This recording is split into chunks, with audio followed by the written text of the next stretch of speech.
विद्यार्थी मित्रांनो, सह्याद्री ट्युटोरियल्स मध्ये तुमचं स्वागत आहे. तुम्हाला सगळ्यांना माहिती आहे मी ऑफलाईन क्लासेस घेतो आणि गेले ना 4 ते 5 दिवस ना मी ऑब्झर्व्ह करत होतो.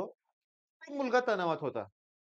प्रत्येक मुलगा तणावात होता, की होईल का अभ्यास? कमी वेळ आहे. यावेळेस खूप कमी वेळ मिळालेला आहे. पण बघा ना किती किती मी काय म्हणतोय मला तर शब्दात आनंद माझा सांगता येत नाहीये. पहिली बॅच कोव्हिडची. त्यावर्षी पण सेम अशीच कंडिशन होती. ते कोव्हिड, एक तर लॉकडाऊन आणि सी-ई-टीची एकदम डेट्स डिक्लेअर झाल्या होत्या. पण लास्ट मोमेंटला एक्झाम पोस्टपोन झाली. एक रिलीफ मिळाला बाळांनो, रिलीफ. मी तुम्हाला सांगतो यावर्षी पण तसंच झालेलं आहे, की बोर्डची एक्झाम. मॅथ्स झाला की सगळं संपलं असं नाहीये. तुमचे सीएसचे पेपर होते, आय-टी, इलेक्ट्रॉनिक्स, टेक्निकल, जिओग्राफी असे खूप पेपर होते मुलांचे. मग त्याच्या अभ्यासाला वेळ द्यावा लागला होता. त्यामुळे सी बॅकलॉग क्रिएट झाला होता. मग प्रश्न निर्माण झाला होता, की माझं होईल का? आता होणार आहे हे लक्षात घ्या. माझ्या चेहऱ्यावरचा आनंद तुम्हाला सांगत असेल, की सगळं आता पॉसिबल आहे. ओके. बघा एक्झाम पोस्टपोन झाली म्हणजे फार पुढे गेलेली नाहीये. माझ्या मते आपल्याला 1 आठवडा जास्त मिळतोय. म्हणजे 2 मेला एक्झाम स्टार्ट होते. पण डेट्स नीट जर बघितल्या ना, तर लास्टची शिफ्ट जी आहे ती 16 मेला आहे. म्हणजे मध्ये सुट्ट्या आहेत. पण आता मला सांगा 2 प्रश्न तुम्हाला विचारतो. 2 मेला तुमची शिफ्ट असल्यावर काय? अरे वाह! पहिल्या दिवशी पहिली शिफ्ट एक्झाम आणि मी फ्री होणार आहे. आणि पहिल्या दिवशी पहिली शिफ्ट सोपीच असते. असं काही नाहीये, पण असं म्हणायचं लक्षात घ्या आणि अभ्यासाला लागायचं. बरं, तुमची एक्झाम जर 16 मेला असेल, लक्षात घ्या मी खूप महत्त्वाचं सांगतोय. तर तुम्ही अगोदर जी शिफ्टमध्ये जी मुलं होती त्यांना विचारत बसू नका, की पेपर कसा होता? सोपा होता का अवघड होता? याचं रिझन सांगू का? कुणाच्याही सगळा पेपर एकदम लक्षात राहत नाही. एक्झाम झाल्यानंतर कोणी सांगू शकत नाही कुठल्या टॉपिकचा कुठला प्रश्न होता ते. मग उगाचच कुणाचं कन्क्लुजन घेत बसायचं नाही, की सोपा गेल्या वर्षी तसं झालं होतं. शेवटी ज्यांच्या शिफ्ट होत्या ना, ते उगाचच मुलांना विचारायचे. मुलं सांगायची, "जे लेव्हलचे क्वेश्चन येतायत, फार अवघड आहेत." आता 2023 चा प्रत्येक पेपर तुमच्याकडे अवेलेबल आहे. कुठं अवघड आहेत प्रश्न? नाहीत. आता तुम्ही म्हणाल, "फिजिक्स मला काहीच सॉल्व्ह होत नाही." अरे जसा तुमचा अभ्यास असेल तसं होणार ना. करा की अभ्यास. मन लावून अभ्यास करा.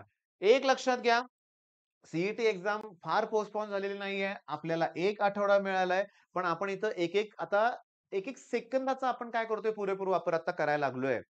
आपण प्रॉपर अभ्यास करतोय हे लक्षात घ्या आणि आता समजून घ्या. आज एका मुलानं मला विचारलं, की "सर तुम्हाला क्रिकेट बघायला आवडतं का?" मग मी त्याला विचारलं, की "हे झालं का सुरू मग?" मग तो म्हणला, "सर आजच बहुतेक काहीतरी पहिली मॅच आहे." मी सांगितलं त्याला, तेच तुम्हाला मी सांगणार आहे, की विचार आता करा बरं का. विचार करा, की आय-पी-एलच्या मॅचेस बघण्यात वेळ वाया घालवायचा आहे, सी तयारी करायची आहे. मी तुम्हाला सांगू का, की मी क्लिअरली सांगतो लक्षात घ्या, जर तुम्ही वेळ वाया घालवला ना, तर तुम्ही पूर्ण आयुष्यभर तुम्हाला पश्चाताप या गोष्टीचा करावा लागेल हे लक्षात घ्या. पण या वेळेचा सदुपयोग केला तुम्ही, तर तुम्हाला सांगतो तुमचं लाईफ चेंज होईल. मी एक डिटेल व्हिडिओ करणार आहे बरं का, की मी government college of engineering Kolhapur, okay, इथं गेलो होतो. ओके, एक इव्हेंट त्यांनी ऑर्गनाइज केला होता. पहिलंच वर्ष आहे कॉलेजचं, पण स्ट्रेंथ खूप होती विद्यार्थी संख्या.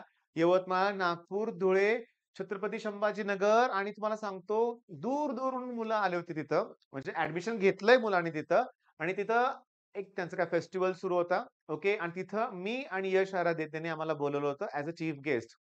मी तुम्हाला सांगू का? ॲज अ चीफ गेस्ट नाही सॉरी, ॲज अ गेस्ट म्हणूया आपण. चीफ गेस्ट माननीय कलेक्टर साहेब होते. तेही मी तुम्हाला सांगेन कलेक्टर साहेब होते श्री अमोल आणि गंमत सांगू का? ते माझ्याच भावाच्या वर्गात होते सी-ओ-ए-पीमध्ये. मी तुम्हाला सांगू का? वयाच्या 23व्या वर्षी ती व्यक्ती कलेक्टर झाली होती. फक्त 23व्या वर्षी पहिल्याच अटेम्प्टमध्ये ठरवून सगळ्या गोष्टी. मग त्यांनी जे 10 मिनिटं, 15 मिनिटं मुलांना मार्गदर्शन केलं ना, त्यातलं एक वाक्य आता सांगतो. नंतर डिटेलमध्ये त्यातले फोटोज तुमच्यावर मला शेअर करायचे आहेत. व्हिडिओ बनवायचाच आहे. त्यांनी सांगितलं, "मोठी स्वप्न बघा. छोटं काही नकोय. शॉर्ट टर्म काही नसतं लक्षात घ्या म्हणूया आपण. मोठं पाहिजे लक्षात घ्या आणि त्या दृष्टिकोनातून प्रयत्न करा." आलं का लक्षात? डिटेल व्हिडिओ मी नंतर बनवेनच. म्हणजे मुद्दा काय आहे बघा, की मी तिथं गेलो होतो. तिथं ते मी बघितलं. आणखीन मी त्यातला एक मुद्दा तुम्हाला मी सांगतो बरं का. आता विषय जरा थोडासा चेंजच होतोय बरं का. का सांगतोय मी? कारण मी तुम्हाला सांगितलं, की तुम्हाला वेळ वाया घालवायचा नाहीये. तिथं आणखीन एक गेस्ट आले होते. त्यांनी काय सांगितलं बघा, की हे जे तुमचं वय आहे ना, ओके, एक 16 ते 21 दरम्यानचं म्हणूया आपण. इथं ना तुम्हाला प्रचंड धडपड करायची आहे. तुमच्या डोक्यात कायम इनोव्हेटिव्ह आयडियाज पाहिजेत. फक्त तुम्ही एक टार्गेट ठेवताय बरीचशी मुलं. तुम्हाला एन-आय-टी, आय-आय-टी, पुन्हा सी-ओ-ई-पी, व्ही-आय-टी असे चांगले कॉलेजेस पाहिजेत. का पाहिजेत? तर असा एक सर्व्हे करण्यात आला होता, असं त्यांनी सांगितलं त्या भाषणात त्यांच्या. त्यात जास्तीत जास्त मुलांनी, आय थिंक 88% मुलांनी सांगितलं, की मला चांगलं पॅकेज पाहिजे किंवा चांगला जॉब पाहिजे, सिक्युरिटी पाहिजे. मग कुणीही म्हटलं नाही त्या 88 मध्ये, की मला काहीतरी वेगळं करायचंय. तर अशी मुलं फार थोडी असतात. तर त्यांनी सांगितलं, की तुम्ही तसं बना, काहीतरी वेगळा विचार करून या फील्डमध्ये या. ओके. फक्त ते सी-एसला घ्यायचंय, कोडिंग मला करायचंय, जॉब मिळवायचाय, मोठं पॅकेज मिळवायचंय, एवढं फक्त टार्गेट ठेवू नका. मी तुम्हाला सांगू का? मोठं स्वप्न बघायचंय. हे असे कार्यक्रम जर तुमच्या आजूबाजूला कुठे असतील, अशा मोठ्या व्यक्ती जर तिथे येत असतील, ओके, तर तुम्ही ते अटेंड करा. मी आज 3 ते 4 त्यांचे जे काही होते ना, त्यांचे भाषण ऐकलं लोकांचं मी. तर मला इतका त्याचा फायदा झालाय ना, माझ्यातच मी खूप बदल केलाय, की आपल्याला करायचंय म्हणजे करायचंय. तिथं मी माघार घेणार नाहीये.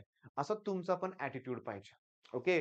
बरं मग आता आणखीन एक मला सांगायचंय, या कार्यक्रमातच एक मुलगा मला भेटला होता आणि तो म्हणला, की "सर मी पावणे 2 वर्ष एन-डी-एची प्रिपरेशन करत होतो.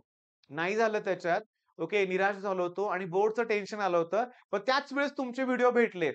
बघा गेल्या वर्षीची गोष्ट सांगतोय तो आणि त्याच वेळेस तुमचे व्हिडिओ भेटले. तुम्ही नेहमी मला मोटिव्हेट करायचा सगळ्यांनाच आणि तुमच्या त्या मोटिव्हेशनमुळेच मी बोर्डचा अभ्यास करायला चांगली सुरुवात केली. तुम्ही नेहमी आम्हाला आय-एम-पी क्वेशन द्यायचा. तेच मी करायचो आणि एक्झाममध्ये मला चांगले मार्क पडले. तुमच्या लक्षात आलं का? यावर्षी पण मी तसंच केलंय. तुमच्या बोर्डच्या वेळेस तुम्हाला खूप व्हिडिओ मी प्रोव्हाईड केलेत आणि सी-ई-टीच्या वेळेस पण देतच राहणार आहे, देतच राहणार आहे. काळजी करू नका.